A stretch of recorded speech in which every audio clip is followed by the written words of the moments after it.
আর বন্ধুরা, শুভ সকাল। প্রতিদিন সকালে যখন আমার অ্যালার্মের আওয়াজে ঘুম ভাঙে, তখন আমি ঘুম থেকে উঠে সোজা চোখ ঘষতে ঘষতে চলে আসি রান্নাঘরে আর ভাবি আজকে সকালে ব্রেকফাস্টে ওর জন্য কি বানিয়ে দেব।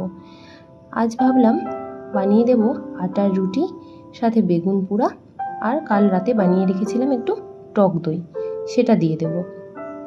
তো তার জন্য আমি সকালে রুটিটা বানিয়ে নিয়েছি। দেখুন, বেশি রুটি আমি বানাইনি, 7 থেকে 8টা রুটি বানাই। ওর জন্য 4-5টা দিই আর আমার জন্য 2-3টে রাখি। ওর সাথে আবার আমার সাথে আছে একটা ছোট্ট মানুষ, সেও কিছুটা ভাগে পায়।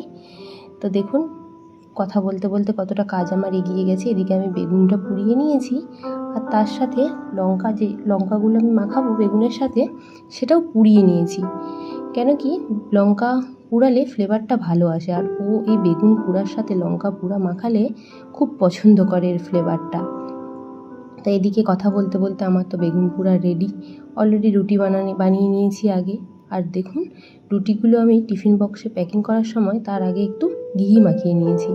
ঘি মাখিয়ে দিলে রুটিটা বেশ খেতেও ভালো লাগে আর অনেকক্ষণ নরম থাকে। যেহেতু আমি সকালবেলা খাবারটা করে দিই প্রায় 7টা সাড়ে 7টার মধ্যে, আর ও খায় একদম 10টায়, অফিসে যখন ব্রেক হয় সেই টাইমে খায়।